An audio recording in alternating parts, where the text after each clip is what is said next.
కొరకు ఈ మూడిటిని వాడతారు. ఆదిశేషుడు ఇప్పుడు ఈ శరీరంతో ఏం చేయాలి?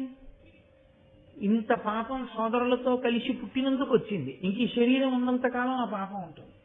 కాబట్టి ఈ శరీరాన్ని విడిచిపెడతాను. ఎలా విడిచిపెడతాను? ఇంకొకలా విడిచిపెడితే మళ్ళీ కొత్త పాతకం వస్తుంది, ఆత్మహత్యా దోషం. పరమేశ్వరుడు గురించి తపిస్తుంటారు. తపించడంలో ఈ శరీరం కొంత ఖేదపడుతుంది, ఈ శరీరం కొంత భగవంతుని యందు నిమగ్నం అవుతుంది. అలా కూర్చోవాలి, దేనికి జంకకూడదు. మనసు ఆయన యందు లగ్నం అవ్వాలి, వాక్కు ఆయననే స్తోత్రం చేస్తూ ఉండాలి. ఈ మూడు ఏకీకృతం అవడాన్నే తపస్సు అని పిలుస్తారు. తత్పాపమును పోగొట్టుకోవడానికి ఈ మూడిటిని ఏకీకృతం చేశాడు. మనం చేసినా అది చేయవలసి ఉంటుంది. ఇప్పుడు బ్రహ్మగారు ప్రత్యక్షం అయ్యారు. నీకేం కావాలని అడిగారు. నాకేం ప్రత్యేకమైన కోరిక లేదు, జరగవలసిన అపరాధం పెద్దది జరిగిపోయింది, కాబట్టి ఇలా తపస్సు చేస్తూ శరీరం వదిలేస్తాను. వదిలిపెట్టేస్తే నేను చిన్నగా నేను చేసి ఉండకపోవచ్చు, కానీ మా అమ్మ మాటకు కట్టుబడి నా సోదరులు చేసిన తప్పు పనిలో నాకు కూడా భాగం ఉన్నట్టే లెక్క. ఆ పాపం నుంచి విముక్తుడనవుతాను అన్నాడు. అంటే చతుర్ముఖ బ్రహ్మగారు వెంటనే ఒక చిరునవ్వు నవ్వి అన్నారు, నువ్వు నిత్య సత్య ధర్మ నిరతుండవు. నీకు సత్యమునందు ధర్మమునందు తాపత్రయం ఉంది. ఎప్పుడైతే నీకు అసలు అటువంటి తాపత్రయం ఉందో, ధర్మం కోసం నీకు బాధ బెంగ ఉన్నాయో, సత్యం కోసం బాధ బెంగ ఉన్నాయో, అప్పుడే నీ పాపం కాలిపోయింది. నిత్య సత్య ధర్మవ్రతుడైనటువంటి వాడు దేన్నైనా భరించగలిగినటువంటి స్థితిని పొందుతాడు. ఆదిశేషుడు సోదరులు ఇలా ప్రవర్తిస్తున్నారని ఆయనకున్న బలానికి ఆయనే చంపేయచ్చు సోదరుని, కానీ చంపలేదు, భరించాడు. భరించి మళ్ళీ కొత్త పాపం తెచ్చి నా ఖాతాలో వేసుకోవడం ఎందుకు? తపస్సు చేత నా పాపం పోగొట్టుకుంటాడు. ఇంత భరించగలిగిన శక్తి ఉన్నదే, ఇది పనికి రావాలి. ఇప్పుడు దాన్ని వాడుకోవాలి దేవతలు, అంతేకాని నువ్వు శరీరం వదిలేస్తే ఏం కలిసి వస్తుంది? నేను నిన్ను ఆజ్ఞాపిస్తున్నాను, నువ్వు ఒక బృహత్తరమైన కార్యాన్ని చెయ్యాలి. ఈ భూమినంతటినీ నువ్వు నీ పడగల మీద భరించి ఉంచు. ఇంత ఓర్పున్నవాడు, నిత్య సత్య ధర్మ వ్రతుడైన వాడే భూమి భారమును భరించగలడు అనగా, మీరొక్క విషయాన్ని జ్ఞాపకం ఉంచుకోవాల్సి ఉంటుంది. భూమికి భారం ఎప్పుడు? భూమికి మామూలుగా ఉండేటటువంటి బరువు చేత బరువు భూమికి ఉండదు. ఇంతమంది ఉన్నారు కాబట్టి బరువు ఎక్కువైందండి, ఇందులో ఇద్దరిని తగ్గించేస్తే బరువు తక్కువ అవుతుందండి అని ఉండదు భూమికి. భూమికి బరువు దేని వలన అంటే, ధర్మనిరతిని మనుష్యుడు విడిచిపెట్టినా, సత్యనిష్టని మనిషి విడిచిపెట్టేసినా భూమికి బరువు. చూడండి, నేనే అన్నం క్యారేజీలో పట్టుకుని వెళ్తున్నాను అనుకోండి, నాకు కొంచెం ఆకలిగా ఉందనుకోండి, తేలిగ్గా ఉంటాను. నేను పట్టుకెడుతున్నాను అంటే నేను మోస్తున్నానని. ఈ అన్నం నేను తినేశాను, తినేగానే నాకు బరువుగా ఉంటుంది. చేతిలో పట్టుకున్నప్పుడు నేనే మోసాను, కడుపులో పట్టుకున్నప్పుడు నేనే మోసాను. కానీ ఆ అన్నం కడుపులో పెడితే నాకు బరువుగా అనిపించి కన్నులు మూతపడినట్టు, పాపాచరణం మనుష్యులు చేస్తుంటే సత్యమును విడిచిపెట్టేస్తే భూమికి బరువు అవుతుంది. బరువు అయితే భూమి ఎవరికి చెప్తుంది అంటే, రక్షణ చెయ్యవలసిన వాడు స్థితికారుడు విష్ణువు కాబట్టి ఆయనకి చెప్తుంది. నేను ఈ భూభారమును మొయ్యలేకపోతున్నాను అంటుందంటే, పాపమును నేను భరించలేకపోతున్నాను. అప్పుడు ఈశ్వరుడు ఏం చేస్తాడంటే అవతార స్వీకారం చేస్తాడు. ఎవరు అధర్మము పెచ్చరిల్లడానికి కారణమై ఉన్నారో వాళ్ళని చెనకుతాడు. అది కూడా అనుగ్రహమే అవుతుంది.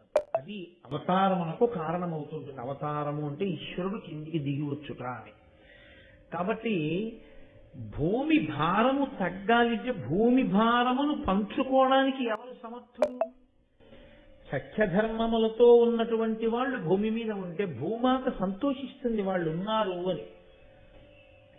అంత గొప్ప సత్యధర్మవ్రతుడమైనటువంటి నువ్వు ఈ భూభారమును మొయ్యడానికి తగిన వాడివి, కాబట్టి నీ పడగల చేత ఈ భారమును వహించు అని ఆయన ఒక సలహా చెప్పాడు బ్రహ్మగారు. నీ సోదరుడు కేవలము గరుత్మంతుడు మాత్రమే కాదు, నీ సోదరులు కేవలము పాములే కాదు, గరుత్మంతుడు కూడా నీకు సోదరుడే. మిగిలిన పాముల విషయం పక్కన పెట్టు. పుణ్యాత్ముడు ధర్మాత్ముడు గొప్ప ఈశ్వర విభూతిని కలిగి ఉన్నవాడితో సంబంధాన్ని ఎన్నడూ విడిచిపెట్టుకోవద్దు. ఇది ఆనాడు కాదు, ఏనాటికి కూడా అందరికీ అది సందేశం. ఏది పోయినా పర్వాలేదు జీవితంలో, భగవత్ సంబంధం ఉన్న వ్యక్తితో అనుబంధం మాత్రం ఎన్నడూ పోగొట్టుకోకూడదు. అది పోగొట్టుకోవడం కన్నా పెద్ద నష్టం ప్రపంచంలో ఇంకా ఏదీ ఉండదు. మళ్ళీ కొన్ని కోట్ల జన్మల తర్వాత కానీ అది పూడుతుందన్న నమ్మకం ఉండదు. కాబట్టి కశ్యప ప్రజాపతి పుత్రకామేష్టి చేస్తే పుట్టినవాడు, వాలఖిల్యుల యొక్క అనుగ్రహం చేత వరం చేత జన్మించినటువంటి వాడు, అమృతాపహరణములు చేసినవాడు, ఇంద్రుణ్ణి గెలిచినవాడు, వజ్రాయుధములు లెక్క పెట్టినవాడు, అంతటి మహావిజ్ఞుడు పరాక్రమవంతుడు నీ సోదరుడు గరుత్మంతుడు. ఆయనతో మాత్రం నువ్వు నీ అనుబంధాన్ని కొనసాగించు. ప్రయత్నపూర్వకంగా గరుత్మంతునితో నువ్వు చెలిమి చెయ్యి అని చెప్పి ఆదిశేషుణ్ణి భూభారమును వహించడం కోసమని ఆయన నియంత్రించాడు. అప్పటి నుంచి ఆయన ఆ భూభారమును వహిస్తున్నాడు. అందరూ అన్నదమ్ములే, కానీ భగవంతుని యొక్క అనుగ్రహంతో భగవంతుని యొక్క సేవ చెయ్యడం వల్ల ఇద్దరు తప్పుకున్నారు తల్లి శాపం నుంచి. ఒకరు ఆదిశేషుడు, రెండవ వారు వాసుకి. వాసుకి పాలసముద్రాన్ని చిలికినప్పుడు మందర పర్వతాన్ని కవ్వంగా చేసి చిలకడానికి ఒక త్రాడు కావలసి వచ్చింది. అప్పుడు వాసుకిది చాలా పెద్ద శరీరం కాబట్టి వాసుకిని మందర పర్వతానికి చుట్టారు. అదంత తేలిక విషయం ఏం కాదు. పర్వతానికి వేసి తిప్పుతుంటే అది ఎంత బాధ కలుగుతుందో శరీరాన్ని. కానీ వాళ్ళ కోరిక తీరడం కోసం, అమృతం పుట్టడం కోసం శారీరకంగా అంత డస్సిపోయి ఈశ్వరుని కొరకు తన శరీరం అంత బడలిపోవడాన్ని వాసుకి ఎంతో సంతోషంగా ఆయన స్వీకరించాడు. వాసుకి మందర పర్వతానికి చుట్టుకుని అమృతోత్పాదనమునందు కష్టపడినంత కష్టమేం పడిపోలేదు కారులో విశాఖపట్నం వెళ్ళి రావడానికి. నీకు దానికి ఉపన్యాసం మానేయవలసిన అవసరం ఏంటి భారతం చెప్పడానికి? అందుకే ఈ ఘట్టం దగ్గర మానేస్తావా చెప్తావా? వాసుకి గురించి చెప్పేటప్పుడనే పరీక్ష పెడతాడు పరమేశ్వరుడు. నిలబడగలిగితేనే వాసుకి గురించి చెప్పడానికి నీకు అర్హత ఉన్నట్టు, లేనినాడు ఇక భారతం చెప్పడానికి నీకు అర్హత లేదు. అలిసిపోయానని నువ్వు రాలేకపోతే. కాబట్టి వాసుకిని మందర పర్వతానికి చుట్టి తిప్పారు. తిప్పితే ఆయన భరించాడు అంత కష్టాన్ని. అమృతోత్పాదనం అయిన తర్వాత దేవతలు బ్రహ్మగారికి చెప్పారు, ఈయన ఎంత కష్టపడ్డారో తెలుసా మహానుభావుడు. మందర పర్వతానికి చుట్టి తిప్పాం, ఎంత బడలిపోయాడు, ఆ ఒళ్ళంతా ఎంత కందిపోయిందో, అయినా ఓర్చుకున్నాడు మాకు అమృతం ఇవ్వడానికి. ఈయన్ని మీరు ఏదైనా కృప చెయ్యాలన్నారు. అంటే బ్రహ్మగారు అన్నారు, వీళ్ళమ్మ శాపం ఉంది, పావులన్నీ జనమేజీవుడు చేసేటటువంటి యాగంలో అగ్నిహోత్రంలో పడి మరణించాలి, కానీ ఇతను చేసినటువంటి దైవ సేవ వలన ఇతన్ని మినహాయిస్తున్నాను, ఇతను పడడం, ఇతనికి అలా యాగంలో పడి మరణించవలసినటువంటి అగత్యము ఇతనికి కలగదు. అంటే వాసుకి పొందాడు అని కాదు మీరు తెలుసుకోవలసింది. ఇక్కడ ఒక పెద్ద తాత్పర్యం ఒకటి ఉంటుంది. ప్రమాదము అని ఒక మాట శాస్త్రంలో. ప్రమాదము అన్న మాటకు అర్థం ఏంటంటే దైవము చేత మనం చేసినటువంటి కర్మ లెక్కింపబడి కాలమునందు మీకు మీరుగా రక్షణ చేసుకోలేని స్థితిలో వచ్చేటటువంటి ఒక సంఘటన వలన కలిగేటటువంటి బాధకు ప్రమాదమని పేరు.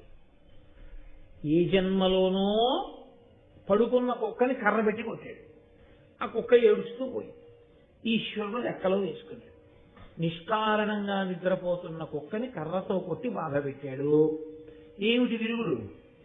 ఈ జన్మలో వీడిని కుక్క నిష్కారణంగా కరవాలలా వెళ్ళిపోతుంటే 6 నెలలు వీడు అరటిపండు తినాలన్నా బెంగెట్టుకోవాలి. కాబట్టి ఇప్పుడు ఈశ్వరుడు ఇవాళ కుక్క కరవాలి అని నిర్ణయం చేసేసాడు. ఈయన ఏదో సంతోషంగా నేను అలా తెల్లవారుసాను కాసేపు నడిచి వస్తాననుకుని నేను బయలుదేరుతున్నాడు. భౌవరి కుక్కొచ్చి మీద పడిపోతోంది తెలియదు. కానీ ఈశ్వరుడు ఏం చేస్తాడంటే అప్పుడు మీరున్న పరిస్థితి మీరు చేసినటువంటి అపారమైన పుణ్యకర్మ, భగవంతునితో మీరు పెంచుకున్న సాన్నిహిత్యము మీ గొప్ప భక్తిని లెక్కలోకి తీసుకుంటాడు. తీసుకుని ఆ ఆపదను ఏం చేస్తాడంటే ఇలా ఓ గీత గీసేస్తాడు. ఎలా తీసేస్తాడో తెలుసా అండి? దాన్ని కుక్కొచ్చి మీద పడబోతుంది, మీరు భయపడిపోయారని అలా ఉండిపోతారు. మీరు చూడరు, చీకట్లో ఆ మేడ మీద ఆ పక్కన ఎవరో ఒక ఆయన ఉంటాడు, ఆయన చై అని అరుస్తాడు. ఆ అరుపుకి కుక్క పడతాడు. అంటే కుక్క కరిస్తే ఎంత భయపడతారో అంత భయము మీరు పడ్డారు, కానీ కుక్క కరవలేదు. కుక్క కరవకుండా అడ్డుపడ్డవాడు ఈశ్వరుడు. కాబట్టి చేసిన కర్మని తొలగించుకోవడానికి మార్గం ఏది?